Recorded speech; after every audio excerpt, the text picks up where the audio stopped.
नमस्कार श्रोता, धैर्य न्यूजबाट कार्यक्रम लिएर तेजेन्द्र काफले आएको छु। समसामयिक विषयमा कुराकानी हुन्छ कार्यक्रम अनि तपाईँ शनिबार भएको दिन ठिक यसै समयदेखि आधा घण्टासम्म कार्यक्रम सुन्न सक्नुहुन्छ। आजको कार्यक्रममा हामी पछिल्लो राजनीतिक अवस्था नेकपा एकीकरणको 1 वर्ष पूरा भएको अवसर यही विषयमा केन्द्रित रहेर कुराकानी गर्दैछु। कुराकानीका लागि मैले नेकपाका वरिष्ठ नेता एवं पूर्व प्रधानमन्त्री झलनाथ खनाललाई बोलाएको छु। कार्यक्रम सुन्दै जाँदा तपाईँलाई पनि कुनै जिज्ञासा आए हामीले हाम्रो स्टुडियोको टेलिफोन नम्बर 55 41 905 मा फोन गरेर प्रश्न टिपाउन सक्नुहुन्छ।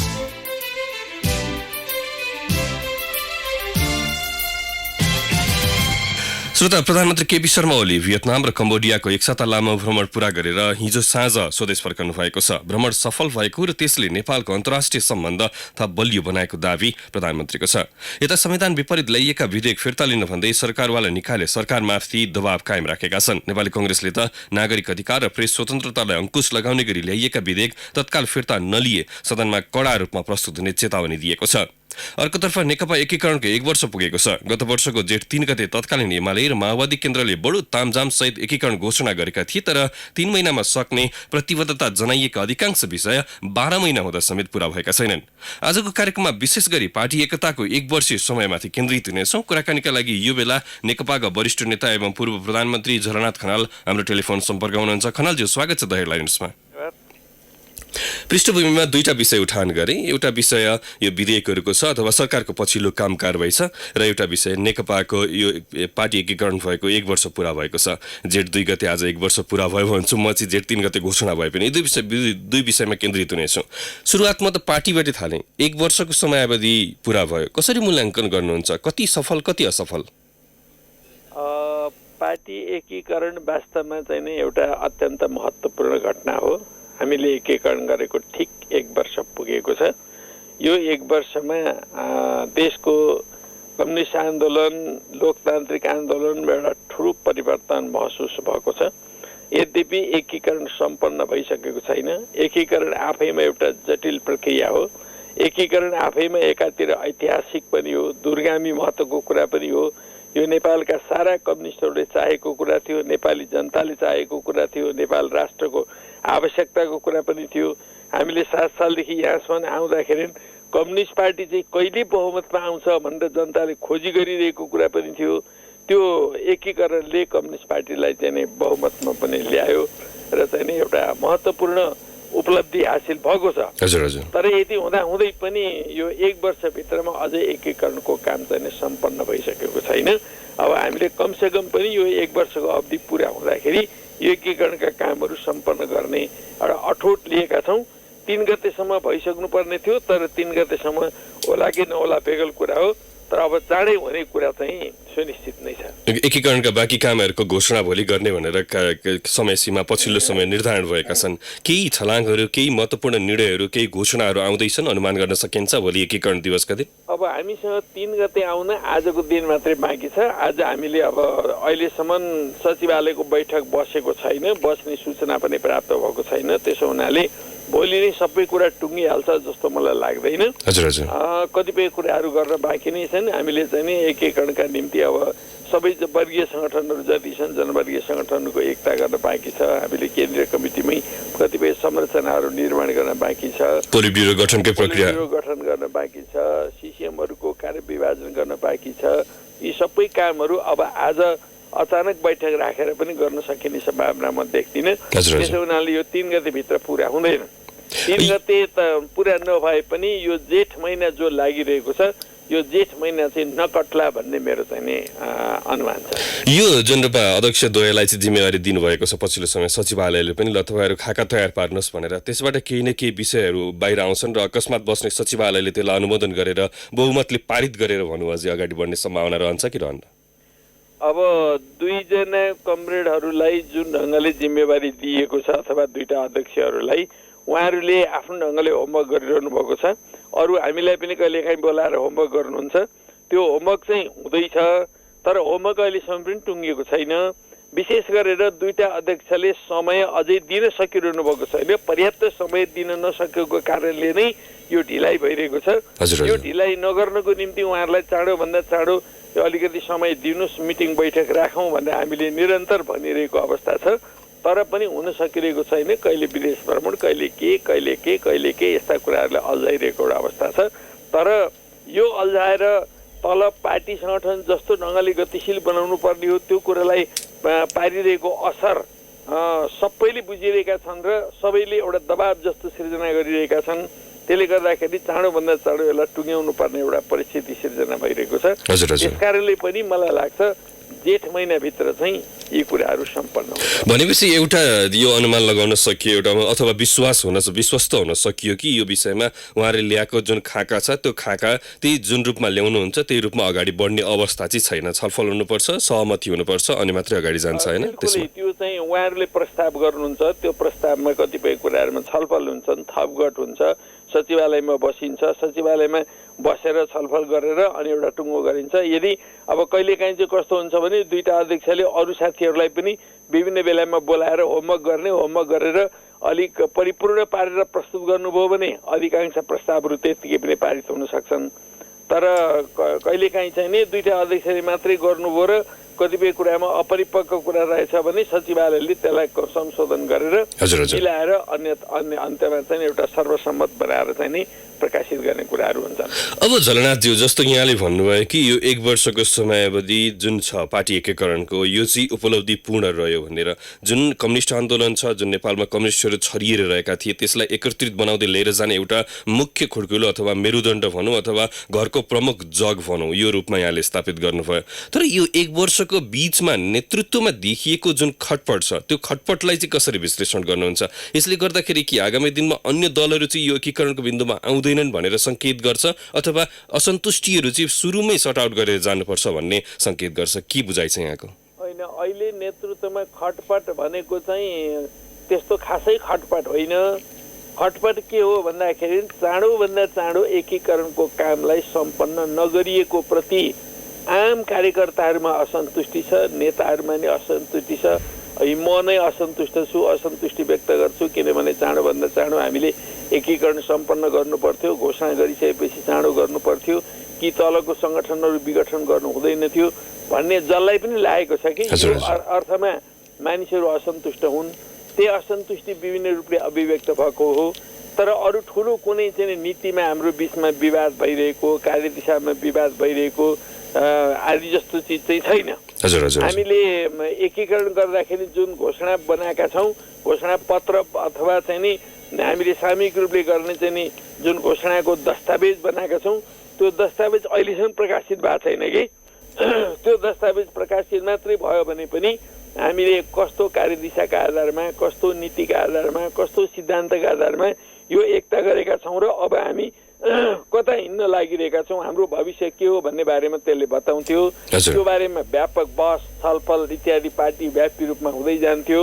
त्यसले गर्दाखेरि यी अरू सामान्य असन्तुष्टि राख्ने भन्दाखेरि पनि डिबेटतर्फ, बहसतर्फ, रचनात्मक कुराहरूतर्फ ध्यान केन्द्रित हुन सक्थ्यो भन्ने कुरा मात्रै हो। अब तपाईँ असन्तुष्ट हुनुहुन्छ, अर्का वरिष्ठ नेता माधव नेपाल असन्तुष्ट हुनुहुन्छ, वामदेव गौतम असन्तुष्ट, ईश्वर पोखरेल असन्तुष्ट, नारायण काजी श्रेष्ठ असन्तुष्ट अथवा सचिवालयका बहुमत सदस्य असन्तुष्ट। जिम्मेवारी तपाईँलाई दिनुभएको छ अध्यक्ष द्वयलाई, यो खाका तयार पार्नुहोस्, त्यसपछि हामी ल्याउँछौँ, छलफल गर्छौँ, अनुमोदन गर्छौँ, पारित गर्छौँ, संशोधन गर्नुपर्ने बुँदाहरू संशोधन गर्छौँ अनि पार्टी एकीकरण टुङ्ग्याउँछौँ। तर तपाईँ आफै भन्दै हुनुहुन्छ अध्यक्ष द्वयले नै समय दिइरहनु भएको छैन, त्यसकारण यो एकीकरण प्रक्रिया 3 महिनामा टुङ्ग्याउने भनेर घोषणा सभामा भनियो तर 12 महिना पुग्यो। अब गर्ने के त, कसरी अगाडि बढ्ने? होइन, अहिलेको असन्तुष्टिको कुरा गर्दाखेरि त मैले के अरे पार्टी अध्यक्ष कमरेड केपी शर्मा ओलीसँग कुराकानी गरेँ, उहाँ पनि असन्तुष्ट हुनुहुन्छ। यो बिचमा कुरा सबै काम सम्पन्न नभएको कुराप्रति त्यस्तै प्रचण्ड कमरेडसँग कुराकानी गरेँ, उहाँ पनि असन्तुष्ट हुनुहुन्छ। हामी कोही पनि सन्तुष्ट छैनौँ कि यो 1 वर्षको जो प्रगति भएको छ नि, सन्तुष्ट छैनौँ। तर हामी एकीकरणलाई सम्पन्न गर्न हामी प्रतिबद्ध छौँ। एकीकरणको कुनै विकल्प छैन। एकीकरण ढिलो होस् वा चाँडो होस् त्यो हुन्छ। अब धेरै चाँडो धेरै ढिलो हुने सम्भावना छैन। यो जेठ महिनाभित्रमा चाहिँ एकीकरण सम्पन्न हुनै पर्छ। औ खनालजी, तपाईँ भन्दै हुनुहुन्छ असन्तुष्टिहरू छन्, हामी यो एकदम चाँडो गर्नुपर्छ भन्ने कुरामा पनि यो सचिवालय सदस्य मात्रै होइन हरेक तहका नेताहरू यो महसुस गरिरहेका छौँ। अध्यक्ष द्वय पनि महसुस गरिरहनु भएको छ, प्रधानमन्त्री पनि भन्नुहुन्छ, अर्का अध्यक्ष दाहाल पनि भनिरहनु भएको छ, तर पनि एकीकरण टुङ्गिँदैन। कारण चाहिँ के रह्यो त? किन टुङ्गिँदैन त यो विषय? कारण अरू ठुलो कुरा केही पनि छैन। हामी नियमित बैठक बस्यौँ र अलिकति होमवर्क गरेर नियमित बैठक बस्यौँ भने यो कुरा टुङ्गिहाल्छ।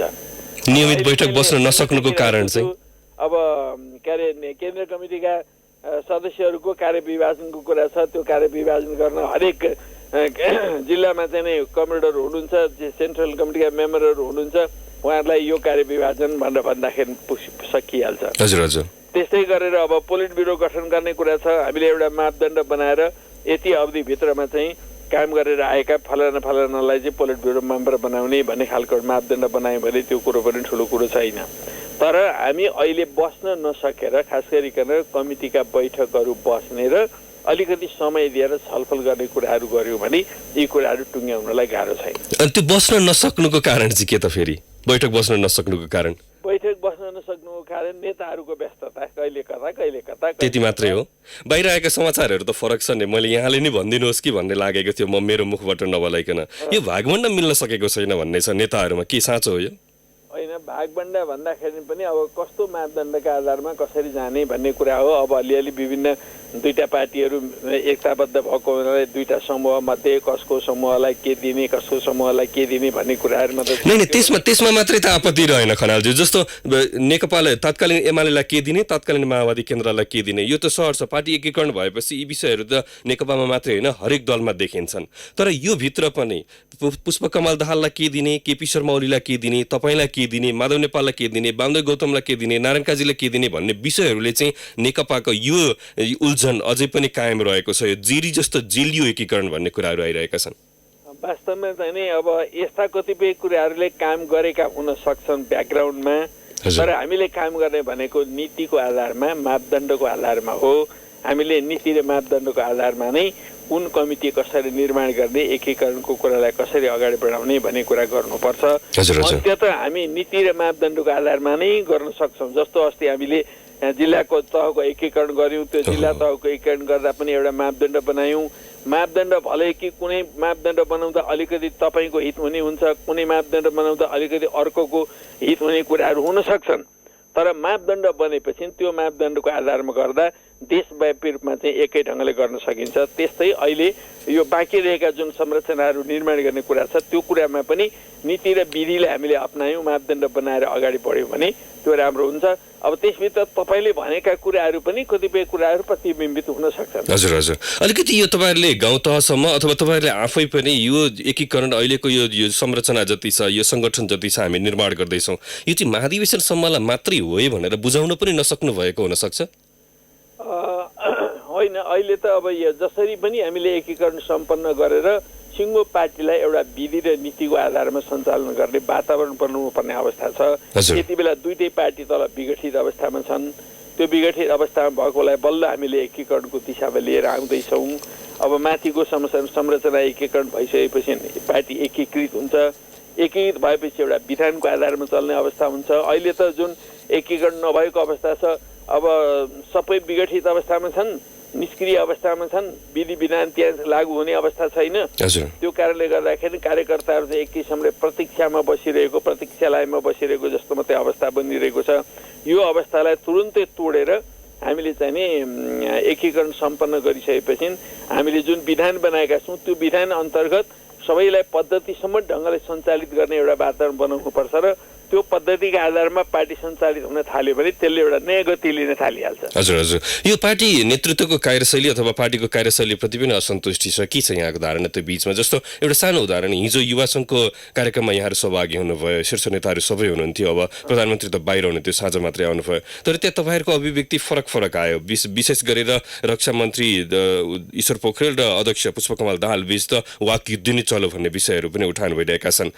यहाँको अभिव्यक्ति पनि फरक आएको थियो, समाजवादी क्रान्ति हुनुपर्छ अब भनेर यहाँले लामो समयदेखि जोड दिँदै आउनुभएको छ। जतिखेर पार्टी एकीकरण घोषणा हुँदै थियो त्योभन्दा अगाडिका बहसदेखि अहिलेसम्म पनि अब माधव नेपालजुको आफ्नै अभिव्यक्ति छन्, आफ्नै धारणाहरू छन्। यो एउटा अर्को कम्युनिस्ट दिवसका दिनमा जुन दृश्य हामीले मञ्चमा देख्यौँ त्यो दृश्य लगायतका विषयहरू सबै समेट्ने हो भने कार्यकर्ताहरू तपाईँहरूप्रति पनि असन्तुष्टि जनाइरहेका छन्। होइन, यस्तो हो, यो अहिले त्यस्तो ठुलो भिन्नताको कुरा केही होइन। अब हरेक नेताका आफ्ना आफ्ना व्यक्तित्व छन्, एउटा चाहिँ अभिव्यक्तिका शैलीहरू छन्, उहाँहरूको चेतनाका आफ्ना उचाइ छन्, आफ्ना पृष्ठभूमिहरू छन्। त्यो कारणले उहाँहरूमा अलग अलग पन त छँदैछ, हजुर तर त्यो अलग पनका साथमा सबैलाई बाँध्ने कुरा भनेको एउटा कार्यदिशा, एउटा नीति, एउटा सिद्धान्त, एउटा कार्यक्रम, एउटा लक्ष्य हो नि। हजुर हजुर त्यो आधारमा हामी एकताबद्ध भएका छौँ र हामी एउटा कमन कार्यक्रममा एकताबद्ध भएका छौँ। त्यही कमन कार्यक्रम जसले पनि बोल्ने हो। म आफ्नो शैलीका आधारमा बोल्छु, अर्को अब के अरे ईश्वर पोखरेलले आफ्नो शैलीका आधारमा बोल्नु होला, प्रचण्ड कमलले आफ्नो शैलीको आधारमा बोल्नु होला, अर्को कमलले अर्को आफ्नो शैलीको आधारमा बोल्नु होला। त्यो शैलीमा भिन्नता देखिएका मात्रै हुन्, तर दृष्टिकोणमा, नीतिमा, सिद्धान्तमा, कार्यक्रममा आदिमा, कार्यदिशामा चाहिँ फरक परेको छैन। अब खनालजी लगभग ब्रेकमा जानु छ। ब्रेकभन्दा अगाडि एउटा प्रश्न यहाँलाई राख्नै पर्छ मैले। 1 वर्ष पुरा भयो आज पार्टी एकीकरणको, अझै पनि यहाँले उठान गरेका विषयहरूलाई सरस्वती बुदागत रूपमै फेरि मैले दोहोऱ्याएँ भने त लगभग 1 दर्जन पुग्ने रहेछन्। अझै एकीकरण हुन बाँकी छ, कार्य विभाजन बाँकी छ। यहाँ आफै पनि जिम्मेवारी विहीन हुनुहुन्छ, वरिष्ठ नेता हुनुहुन्छ, सचिवालय सदस्य हुनुहुन्छ, तर पनि यहाँ के काम गर्ने, झलनाथ खनालको जिम्मेवारी के हो भन्ने कुराहरू अझै पनि यकिन हुन सकेका छैनन्। अरू नेताहरू सबै यो काम विहीन भएर बस्नुभएको छ, पोलिट ब्युरो गठन छैन, यावत विषयहरू बाँकी छन् नेकपाभित्र अझै पनि। अनि बाहिर एउटा चर्चा छ अझै पनि कि यो पार्टी दिगो बन्दैन भन्ने। कसरी यो दिगो बन्छ भनेर स्पष्ट पार्नुहुन्छ तपाईँ?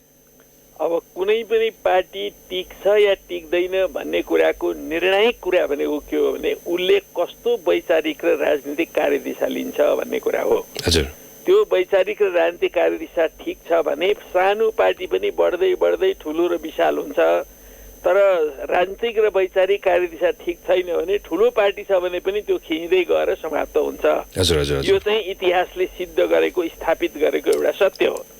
अब हाम्रो देशमा हामीले जुन ढङ्गले कम्युनिस्ट आन्दोलनलाई विकास गर्दै ल्यायौँ, हाम्रो देशका वास्तविकताका आधारमा मार्क्सवादी लेनिनवादी सिद्धान्तलाई लागू गर्ने क्रममा जुन कार्यदिशा, नीति, सिद्धान्त विकसित हुँदै आयो, त्यसको आधारमा हामीले हाम्रो देशको लोकतान्त्रिक क्रान्ति सम्पन्न गर्यौँ। हजुर, अब समाजवादको लक्ष्यमा लिएर अगाडि बढ्ने सिलसिलामा पनि त्यही ढङ्गका सही कार्यदिशा, नीति र सिद्धान्तको आधारमा हामीले अगाडि बढ्नुपर्ने हुन्छ।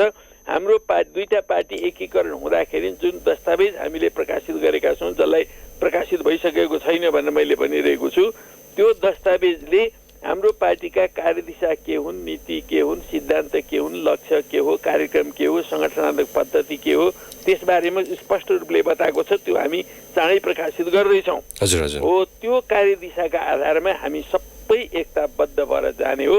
एकताको आधार भनेको त्यही हो। त्यसैले सङ्गठनात्मक एकता कायम गर्छ र अगाडि बढ्छ। यो पार्टी मलाई लाग्छ अब यो एकीकरण सम्पन्न भइसकेपछि र विधि र पद्धति अनुरूप अगाडि बढ्न थालेपछि एउटा असाधारण प्रतिक्रिया जन्माएर यो पार्टी अगाडि बढ्छ भन्ने मलाई लाग्छ। यसमा लेप लाग्दै जान्छ, ख्या लाग्दैन हैन? ख्या लाग्दैन। यो चाहिँ नि बढी मात्रामा क्रियाशील भएर नयाँ ऊर्जाहरू प्राप्त गर्दै, नयाँ क्रियाशीलता बढाउँदै, सृजनशीलता बढाउँदै, नयाँ सृष्टि गर्दै अगाडि बढ्छ र यो 70 को दशक जुन छ यो चाहिँ नेपालमा कम्युनिस्ट आन्दोलनको सुदृढीकरणको दशक हुन्छ भन्ने मेरो चाहिँ एकदम अटल विश्वास छ। एकैछिन यही रोक्छु, छोटो एउटा ब्रेक लिन्छु। त्यस पछाडि सरकारको काम कारबाही र केही विषयहरू पार्टी एकीकरणका प्रश्नहरू बाँकी छन्, त्यसमा जोड्नेछु। श्रोताका प्रश्न पनि थपिनेछन्। खनालजी एकैछिन टेलिफोन सम्पर्कमै रहिदिनु हुन आग्रह गर्दै अहिलेलाई भने ब्रेकको पालो।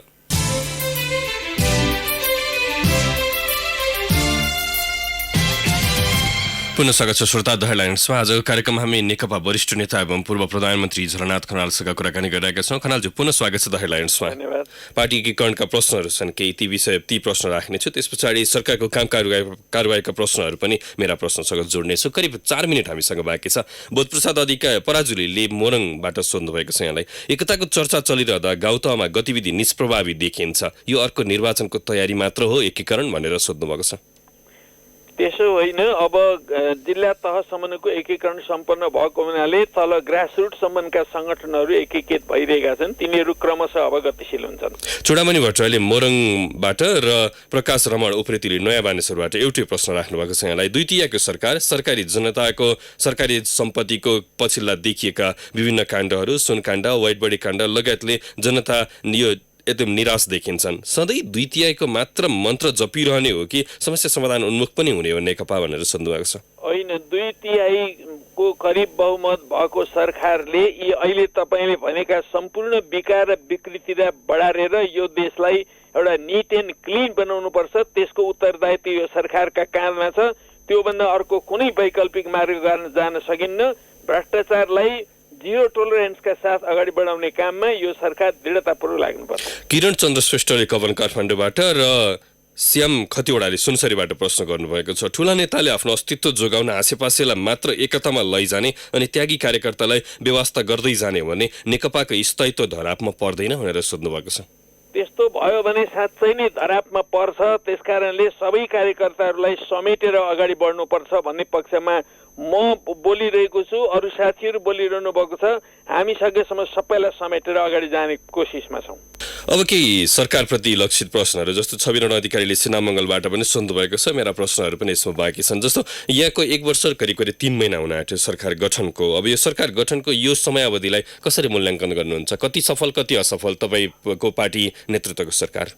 अब हामीले समग्रमा औपचारिक रूपले समीक्षा त गरिसकेका छैनौँ, तर यो 1 वर्षको अवधि एक किसिमले चाहिँ नि अब प्रधानमन्त्रीले भने जस्तै आधार वर्षका रूपमा रहेको छ। कतिपय नयाँ ऐन कानुनहरू बनाउनु पर्ने, संघीयता लागू गर्नुपर्ने, संविधान लागू गर्नुपर्ने पहिलो वर्षका ती उत्तरदायित्वहरू थिए। ती उत्तरदायित्वहरू करिब पुरा भएका छन्। अब हामी दोस्रो वर्षमा प्रवेश गर्दाखेरि अलि बढी आशाका साथ प्रवेश गर्दैछौँ र अब आउने बजेटले अलिकति मानिसहरूलाई खुसी पार्ला कि भन्ने आशा छ। यो जुन रूपमा पछिल्लो समय विभिन्न गतिविधिहरू देखिएका छन्, अब लामो यो सरकारको पालामा भयो भनेर त म यहाँ भन्दिनँ, किनकि यो लामो समयदेखि यो क्रम बढ्दै आइरहेको छ। जस्तो भ्रष्टाचारका मुद्दाहरू, भ्रष्टाचारका अनियमितता, आर्थिक अनियमितताका समाचारहरू धेरै नै आइरहेका छन् पछिल्लो समय। सरकारी सम्पत्तिमाथिको दोहनका विषयहरू छन्, बालुवाटार लगायतका जग्गाहरूको विषय छ, यो विभिन्न सम्पत्तिहरूको सार्वजनिक सम्पत्तिहरूका विषय छन्। यो विषयमा नेकपाले धारणा सार्वजनिक किन गरिरहेको छैन अहिले?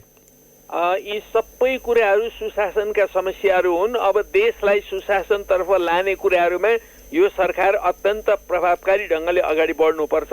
अहिले तपाईँले उल्लेख गरेका सम्पूर्ण समस्याहरू समाधान गरेर नीतिगत ढङ्गले, नियमबद्ध ढङ्गले, एउटा चाहिँ सही ढङ्गले समाधान गरेर राष्ट्रलाई अगाडि बढाउनुपर्छ। त्यो क्षेत्रमा सरकार दृढ प्रतिज्ञ छ। अन्तिममा एउटा मेरो प्रश्न खनालज्यू, जस्तो जुन रूपमा पछिल्लो समय सरकारको काम कारबाही छ, नेकपाको सत्ता नेतृत्वकर्ता दल नेकपा भित्रको असन्तुष्टिहरू छन्, यी सबै विषयहरू र पार्टी एकीकरणले अहिलेसम्म पनि पूर्णता पाउन नसक्नुको कारण सरकार परिवर्तनको चर्चा पनि छ, मन्त्रीमण्डल पुनर्गठनको चर्चा पनि छ, प्रधानमन्त्रीको अथवा सरकार नेतृत्वको चर्चा पनि छ, परिवर्तनको चर्चा पनि। यी गुह्य विषयहरूले पनि यहाँ अर्थ राख्छ। यी विषयहरूले नै रोकेको हो के छ छोटोमा? अहिले सरकार परिवर्तन आदि इत्यादि, मन्त्रीमण्डल परिवर्तन आदिका कुराहरू त्यस्तो मैले सुनिरहेको छैन। खालि बाहिर मिडियामा आएको कुराहरू मात्रै हो। तर चाहिँ नि अरू कुराहरू चाहिँ व्यवस्थित हुँदै जान्छन्। हस्, धन्यवाद। द हेडलाइन्सको लागि समय दिनुभयो यहाँले। हस्, थ्याङ्क यू। उहाँ हुनुहुन्थ्यो नेकपा वरिष्ठ नेता एवं पूर्व प्रधानमन्त्री झलनाथ खनाल। विशेष गरेर नेकपा तत्कालीन एमाले र माओवादी केन्द्रबीच एकीकरण घोषणा भएको आज 1 वर्ष पुगेको छ। गत वर्षको जेठ 3 गते एकीकरण घोषणा भएको थियो। 3 महिनामा सम्पूर्ण एकीकरणको प्रक्रिया टुङ्ग्याउने भनिए पनि 12 महिना पुग्दा समेत टुङ्गिएन। किन टुङ्गिएन, यही विषयमा केन्द्रित रहेर कुराकानी गर्यौँ। आजलाई द हेडलाइन्स यति नै। प्रविधि संयोजनका लागि लक्ष्मी दाइलाई धन्यवाद। कार्यक्रमबाट तिजेन्द्र आगे माग्छु। नमस्कार।